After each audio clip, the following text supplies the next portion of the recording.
ప్రభావతికి ఊహించని షాక్ ఇచ్చిన మీనా.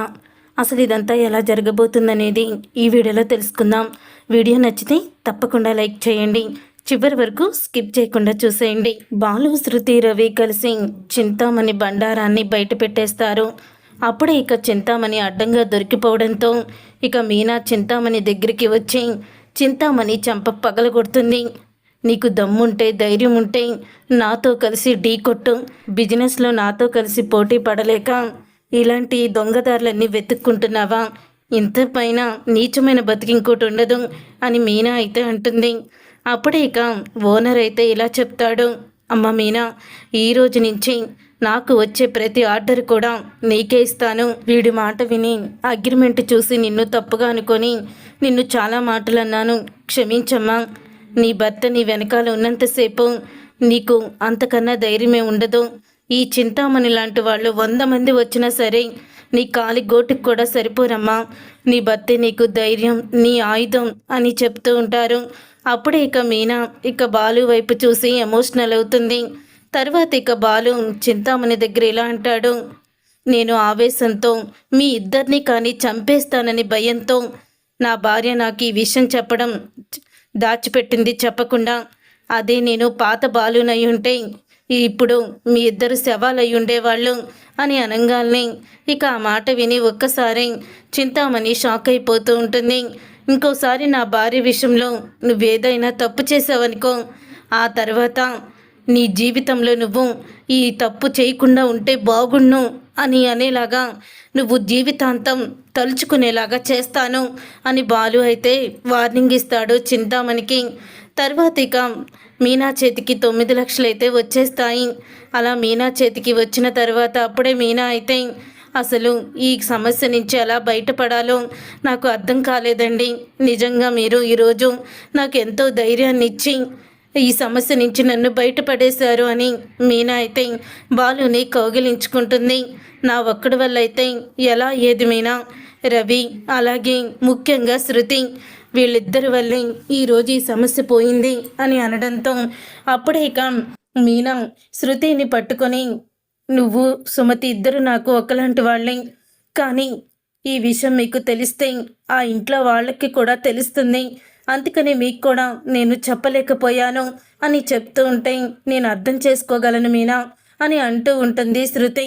ఇదంతా ఇలా జరుగుతూ ఉండగా అప్పుడే ఇక మీనా, ఏమండి, నాకు అవసరమైన క్షణంలో వడ్డీ కూడా లేకుండా సింగరాజు గారు నాకు డబ్బులు ఇచ్చారు, ఆయన డబ్బులు ఆయనకి తిరిగి ఇచ్చేయాలండి అని చెప్తుంది మీనా.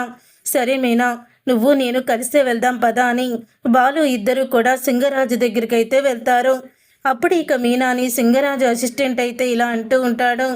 ఏంటమ్మా, 2 రోజుల్లో డబ్బులు తీసుకొచ్చేస్తానన్నావు, ఇప్పుడు చూడు ఇంత సమయం అయింది.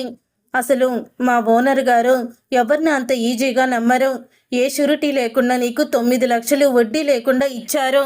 అసలు నువ్వు ఎలాగా ఆయన నమ్మకాన్ని నిలబెట్టుకోవాలి అని చెప్తూ ఉంటే, రే ఏంట్రా నువ్వు, అమ్మ లోపలికి రమ్మ మీనా అని సింగరాజు అయితే లోపలికి రమ్మంటాడు.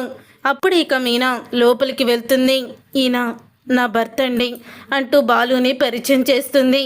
అప్పుడు ఇంకా ఓ బాలు నువ్వేనా, కూర్చోండి అని అంటూ ఉంటే అప్పుడే మీనా డబ్బులన్నీ తీసి సింగరాజుకి ఇస్తుంది. ఇక సింగరాజుకి ఇచ్చి, లేట్ అయినందుకు నన్ను క్షమించండి, ఒకళ్ళ వల్ల ఒకళ్ళు ఇబ్బంది పెట్టడం వల్ల నాకు ఇలా జరిగిందని చెప్తుంది మీనా. నిన్ను ఇబ్బంది పెట్టారా, ఎవరమ్మా అని అనగానే ఉందలేండి చింతామణి అని అంటూ ఉంటాడు బాలు.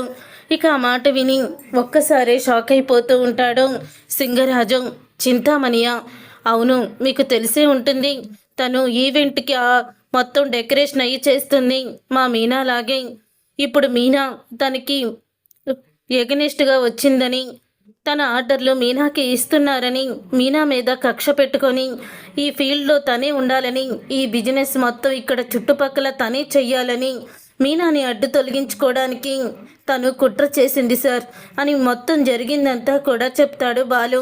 ఆ మాట విని సింగరాజు, చింతామణి నీలో మార్పు మాత్రం రాలేదనమాట, నీలో మార్పు వస్తుందేమని చూశాను కానీ ఇక నువ్వు మారవని అర్థమైపోతుంది. అసలు మీనా లాంటి మంచి అమ్మాయికి అన్యాయం చేయాలని నువ్వు అలా అనుకున్నావో, నీ బిజినెస్ ఏదో నువ్వు చూసుకోక ఇలాంటి పనులు కూడా చేస్తున్నావా నువ్వు అని కోపంతో రగిలిపోతూ ఉంటాడు సింగరాజు. చూడమ్మా మీనా, నీకు ఏ రోజు ఎటువంటి హెల్ప్ కావాలన్నా నేనున్నానని మాత్రం మర్చిపోవద్దు. ఖచ్చితంగా నీకు నేను హెల్ప్ చేస్తాను అని సింగరాజు అయితే చెప్తాడు. అప్పుడే ఇక సింగరాజు చెప్పిన తర్వాత అంటూ ఉంటాడు బాలు, ఈ లోకంలో చింతామణి లాంటి స్వార్థపరులే కాకుండా మానవత్వం ఉన్న మీలాంటి వాళ్ళు కూడా ఉన్నారంటే నాకు చాలా ఆనందంగా ఉంది సార్. మీనాకి సకాలంలో ఎటువంటి షూరిటీ లేకుండా అంత డబ్బు ఇచ్చారంటే మీరు చాలా గ్రేట్ సార్ అని అంటూ ఉంటాడు బాలు. బాలు, మనకి ముందు నమ్మకం, మీనాని చూస్తే నా నమ్మకం అనేది నాకు కుదిరింది. అందుకే నేను తనకి ఎటువంటి షూరిటీ లేకుండానే డబ్బులు ఇచ్చాను.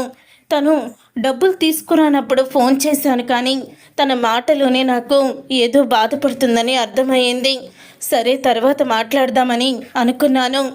ఇంత జరిగాక పాపం మీనా ఆ సమస్యని ఎంతలాగా బాధపడి ఉంటుందో ఇప్పుడు అర్థమవుతుంది అని అంటూ ఉంటే అప్పుడే ఇక ఆ మాట విని, అవును సార్, తను చాలా బాధపడింది, కానీ తనకి ఏ కష్టం వచ్చినా తనలో తానే కుమిలిపోతుంది తప్ప ఎదుటి వాళ్ళ మీద ఆ కక్ష తీర్చుకోవాలని కానీ తనని అన్న మాటలు ఎదుటి వాళ్ళు కూడా అనాలని కానీ ఎప్పుడూ కూడా మీనా అనుకోదు అని బాలు మీనా గురించి గొప్పగా చెప్తాడు.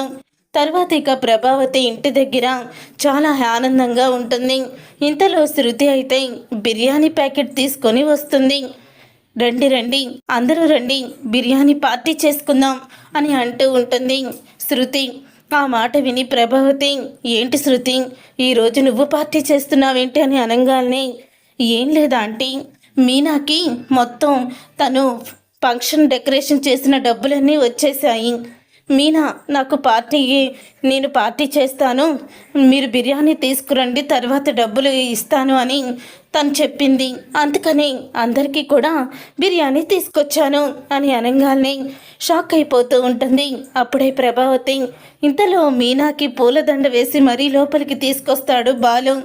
అప్పుడే ఇక సత్యం అది చూసి, ఏంటమ్మా మీనా, మెళ్ళో ఆ పూలదండ ఏంటి అని అడుగుతూ ఉంటే అప్పుడే ఈయనే మావయ్య వద్దన్నా వినిపించుకోకుండా పూలదండ వేసుకుని మరీ తీసుకొచ్చారు నన్ను అని అంటూ ఉంటే, ఏంట్రా ఇది అని అనగానే మీనాని అనగదొక్కేయాలని, మీనాని ఎలాగైనా సరే ఈ బిజినెస్లో నుంచి దెబ్బ కొట్టాలని చాలామంది దుష్టశక్తుల్లాగా తన చుట్టూ చేరి కష్టాన్ని కలిగించారు నాన్న. ఆ దుష్టశక్తుల ప్రభావం నుంచి నా భార్యని కాపాడుకొని నేను తనని ఇంటికి తీసుకొచ్చాను అని బాలు అనగానే, అంటే చింతామణి వేసిన ప్లాన్ ఫెయిల్ అయిపోయిందా అని ప్రభావతి షాక్ అయిపోతూ ఉంటుంది. మీనా, నీకే కష్టం వచ్చినా చెప్పుకోవచ్చు కదమ్మా, నీలో నువ్వు కుమిలిపోయావు తప్ప అని అంటూ ఉంటే, కష్టం నీతో చెప్పుకుంటే ఇక్కడ రాబందులు లాంటి మనుషులు ఉన్నారు కదా నాన్న, పీక్కు పీక్కు తింటారు, అందుకని పాపం తన బాధను కూడా బయటికి చెప్పలేకపోయింది అని అంటూ ఉంటాడు బాలు. తర్వాత ప్రభావతి కోపంగా తన గదిలోకి వెళ్తుంది. వెళ్ళి చింతామణిని అడిగితే జరిగిందంతా చింతామణి చెప్పడంతో ఇక ప్రభావతి, ఈ దెబ్బతో మీనా పని అయిపోయిందనుకున్నానే అని అనుకుంటూ వెనక్కి తిరుగుతుంది. తిరగంగానే అప్పుడే ఇంకా ప్రభావతి ముందు మీనా అయితే ఉంటుంది. మీనాని చూసి ప్రభావతి షాక్ అయిపోతూ ఉంటుంది. పాపం చాలా హ్యాపీగా ఉన్నారు కదా అత్తయ్య మీరు, మరి ఇప్పుడు ఆ హ్యాపీనెస్ అంతా పోయినట్టుంది, సంతోషం అంతా. ఆ చింతామణి లాంటి దాంతో చేతులు కలిపి ఇంత దుర్మార్గంగా ఆలోచిస్తున్నారా? ఇప్పటి వరకు మీ మీద నాకు ఎంతో కొంత అభిమానం ఉండేది, ఈ రోజుతో మీరు చేసిన పనికి అభిమానం మొత్తం పోయింది. ఈసారి నుంచి మీనా ఏంటో మీకు రుచి చూపిస్తాను అని మీనా అయితే ప్రభావతికి వార్నింగ్ ఇస్తుంది. చూసారుగా ఫ్రెండ్స్, రాబోయే కథలో ఖచ్చితంగా ఇలాగే జరగబోతుంది. మరి ఇలాగే జరగాలని మీరైతే కోరుకుంటున్నారా? అయితే వీడియోని తప్పకుండా లైక్ చేసి ఛానల్ని సబ్స్క్రైబ్ చేసుకొని పక్కనే ఉన్న గంట సింబల్పై ఆల్ అని క్లిక్ చేయండి.